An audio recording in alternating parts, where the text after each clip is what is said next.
Hello and welcome back. We are moving on in our discussion of chapter 19 onto white blood cells, also known as leukocytes. Leuko meaning white, so white cell where erythrocyte was red cell. So white blood cells are that less than 1% of your formed elements from whole blood, if you remember. So they are way outnumbered by red blood cells, but they do super important work for our maintaining our health. And we're going to see their work a lot more in 233 when we get into the lymphatic system and focus primarily on one group of these white blood cells. So right now we're just going to talk about all the different types of white blood cells, what they do, and how they are produced. They do have a nucleus, like all of the eukaryotic cells. They lack hemoglobin, so they have no role to play in carrying oxygen. They have a few characteristics I just want to list through. We can see those on the notes here. So they're capable of amoeboid movement, which means they can kind of move and squish through tissues and kind of meander their way around the body.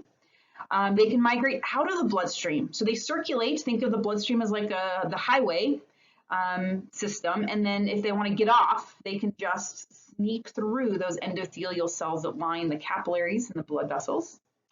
They can do chemotaxis, usually positive chemotaxis, in that they can move towards chemical stimuli. So if you have a bacterial infection or an injury or toxins showing up, they can move towards that area because they're soldiers. They are going towards battle to try to fix the problem. And lastly, 3 of the 5 types of white blood cells are phagocytic, which means they can engulf and destroy a target. These are neutrophils, eosinophils, and monocytes are phagocytic. So here is a diagram, a couple pictures showing you the 5 different types of white blood cells and a few pictures. So this is one of my favorite pictures here of a neutrophil doing its amoeboid movement. It's kind of reaching out a little pseudopod that's going to go and try to engulf that bacterium, that little green guy sitting there at the bottom. So it's just kind of cool, a white blood cell hunting a bacterium.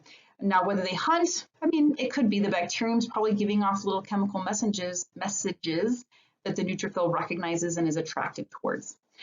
This picture here is probably more of a typical appearance. If they're not squeezing through capillaries or trying to hunt down bacteria, they're just kind of in this spherical blobby shape with all these little squiggly bits sticking off of them. Microscopically, light microscope, because these are both electron micrographs, we have these different types of cells, and we're going to be seeing these in the microscope during lab time. But we have, I'll just abbreviate, neutrophils, monocytes, this looks like the basophil, the lymphocytes, and the eosinophil. So you will be able to also recognize these based on their appearance in the microscope, typically based on their nuclear characteristics. And I'll talk more about that in lab. All right, so let's just quickly run through. I'm not going to spend a ton of time on this because you can read and you can go through, but I'll kind of point out some key features of these guys. So first of all, we want to break down our white blood cells into 2 major groups. I'll just kind of divide it right here. So on the top, we have what are called granulocytes. Okay, granulocytes. And what that means is they just have dark staining granules floating around in their cytoplasm. It's more of a visual break in their appearance description, and these are called agranulocytes. Running out of room here. So monocytes and lymphocytes don't have dark staining granules in their cytoplasm. Neutrophils, eosinophils, and basophils do. Now, some of those granules are important in the function of the cell, but we're not going to focus too much on that specifically. So let's take a look at neutrophils first. So I will give you a saying in lab, but I'll present it here to help you remember the abundance of each of these types of white blood cells. It goes never let monkeys eat bananas. In that, neutrophils are the most abundant, basophils are the least abundant, and then it goes lymphocytes second, monocytes third, eosinophils fourth, and then basophils last. So if you can remember never let monkeys eat bananas, will help you remember the quantity. So we can see that first in neutrophils, the never, 50 to 70% of all of your white blood cells are the neutrophils. So they're definitely the most abundant. They're the first on the scene in tissue injury, right? So remember, they're phagocytic. They can engulf pathogens. They can release cytotoxic enzymes and chemicals to damage the bacteria. They can engulf cell debris like a damaged cell. They can survive a couple hours. So the more active they are engulfing the bacteria, the shorter their lifespan will be. If they're not very active, they can last a little bit longer. And it says produced in the red bone marrow. They're all produced in the red bone marrow, so I'm not going to highlight that. All right, so those are our neutrophils. The next is on this table is eosinophils, which is our number 4 most populous. And so you can see it's got a pretty small percentage compared to our neutrophils. Only about 2 to 4% of your white blood cells are eosinophils. Their physical characteristic is what's called a bilobed nucleus. They usually also appear reddish. Their granules are red staining, and that's what eosin is, a red dye. And so they attract this eosin, and so that's why they are called eosinophils. So it's this really prominent bilobed nucleus that has the red staining granules. They are phagocytic. Okay? They also are going to be very prominent in parasitic worm infections or parasitic infections in general. So if you end up traveling to a tropical remote destination and you aren't careful, and say you walk in a stream with bare feet or you eat undercooked food and you pick up a parasite, your eosinophil levels are going to go up. And by taking a look at a blood count, a doctor might say, hey, you might have a parasite based on those eosinophil results. So again, and they also reduce inflammation. So they can also show up during inflammation and send out chemicals to kind of slow that process down. Okay. And again, depending on their activity level, they can survive from hours till days. Basophils, those bees, bananas, we have very few of these. Less than 1% of our white blood cells are basophils. So their physical characteristic is they have so many granules, you can hardly even see their nucleus. It's typically maybe like an S shape or multi-lobed nucleus, but we really can't see it because there's so many of these granules. They are prominent in damaged tissue and promote inflammation, where eosinophils can inhibit it, basophils promote it, and because there's not very many of them, they don't really know how long they last, but they're common in inflamed tissues. So those are our 3 granulocytes. Let's take a look at our monocytes. So monocytes are 3rd most abundant. We can see there's a little bit more of them than eosinophils, but not by much. These are the largest of the 3. They have a large U or bean-shaped nucleus, kind of mottled in color. It's not quite as dark as a neutrophil's nucleus. Again, they're phagocytic, and they can engulf pathogens and debris. And they are a little bit more long-lived, 1 to 2 days, but they can also live longer, much longer, like months. And they're often seen in chronic infections, like a long-term infections, say like mononucleosis. You might see a lot of monocytes, and I don't think those 2 words are connected, like monocytes during mono. I think it's a different word root. And then our last granulocytes are lymphocytes. These are our LETs, and we can see there's quite a bit of those, 20 to 40%. Of our white blood cells are lymphocytes, and their obvious feature is their nucleus is very large and round, and it takes up almost the whole space of the cell. Usually you just see a tiny little cytoplasm halo up around the outside of it. These are our cells of the lymphatic system. So these are T cells and B cells, if you've ever heard of those, or like cytotoxic T cells or killer T cells or helper T cells. They are all of the classification of lymphocytes. These are very long-lived. They are your immune cells. So with the whole COVID, we are trying to get this vaccine to get you to recognize with your T cells and B cells the viral spikes. So if you get exposed to it naturally, you will have your immunity to kill the virus before it makes you sick. So then you don't spread it to other people. All right, so those are just to go through the appearance and function of our 5 types of white blood cells.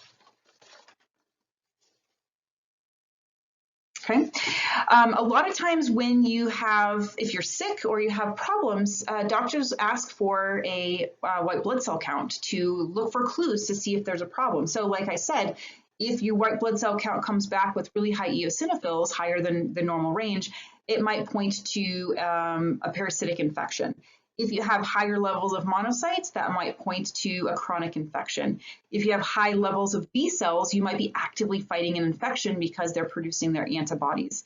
So the amount of these white blood cells can be indicative and diagnostic of things, or if you have less than that. So penia is when you have not enough. So leukopenia is not enough white blood cells. Leukocytosis is you have too much. And leukemia is a cancer of your formed elements. So there's different kinds of leukemias out there as well. All right, so the last slide we're going to take a look at is called leukocytosis, which is white blood cell production, like we had, not leukocytosis, leukopoiesis, which we had erythropoiesis with making of red blood cells. We have leukopoiesis, which is the making of white blood cells, or we could just say hematopoiesis, which is all blood cells. So this is focusing primarily, it does all the formed elements, but we're going to focus primarily on the white blood cells here in this box. And I'll mention the other two, but we already looked at the red blood cells earlier. So we have in our red bone marrow, parent stem cells called hemocytoblasts. Hemo for blood, cyto for cell, blast means it's like a stem cell. So hemocytoblasts or hematopoietic stem cells, if you want to call it that. So they are the granddaddies, grandmamas of all of your formed elements, red blood cells, platelets, and all 5 types of white blood cells. They go through a round of division lots of times, so we're just going to go through all these different options. So they divide and they can produce 2 different paths of daughter cells. This one here is called a lymphoid stem cell. So lymphoid stem cells only make lymphocytes. So that is just what they do. So when the hemocytoblasts divide into lymphoid stem cells, only lymphocytes, T cells and B cells can be produced. The other option is called myeloid stem cells. Myeloid stem cells can produce all the other formed elements. So they are more related to each other than they are to the lymphocytes. Myeloid stem cells can be stimulated by a hormone called multi-CSF. It stands for colony stimulating factor. So multi-CSF can stimulate myeloid stem cells to go through multiple rounds of division to produce pretty much any of the other formed elements needed other than the lymphocyte. So if you needed red blood cells, the myeloid stem cells would divide, be stimulated by EPO, and go and make more red blood cells. If you needed platelets, the myeloid stem cell would divide, and there's another hormone called stimulated by thrombopoietin, and then we'd get more platelets. If you needed granulocytes or monocytes, right? So the granulocytes were basophils, eosinophils, neutrophils. The only other monocyte we can make at this point would be monocytes. So if you needed more of those white blood cells, you would use a hormone called GM-CSF, granulocyte monocyte colony stimulating factor is what that stands for. All right, so then you have that progenitor cell will divide because it's responding to the GM-CSF. But let's say you needed more monocytes. So then you have monocyte colony stimulating factor, which would produce your monocytes. Or if you needed just granulocytes, you would use a granulocyte colony stimulating factor, which would produce all 3 of your granulocytes. Okay, so I'm not super concerned with the different levels here. I want you to know hemocytoblast divides into myeloid stem cells, lymphoid stem cells. Lymphoid stem cells only make lymphocytes. Myeloid stem cells make everything else. Red blood cells are triggered by EPO. The other white blood cells can be triggered by the GM or the G or the M CSF. Platelets have a couple other factors that they are triggered by, which I'm going to talk about in the next slide when we get to platelets and blood clotting. But I will point out in this picture here, since I don't have it in the next slide for the next video, is that progenitor cell from the myeloid stem cells, when you're going to make platelets, makes this huge cell called a megakaryocyte, big cell, basically, megakaryocyte. And it's this big cell that has a lot of cytoplasm, and it pinches off little bits of itself, and that's what the platelets are, because platelets are acellular. They don't have a nucleus, they don't have organelles, they're just sacks of chemicals, and that's how they're produced, is by the megakaryocyte pinching off little bits until it pinches off all of its cytoplasm.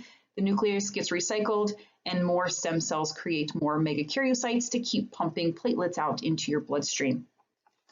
Okay, I think that's it for white blood cell production. So I will see you next time for our last video. I'll cover platelets and then hemostasis. Okay, bye.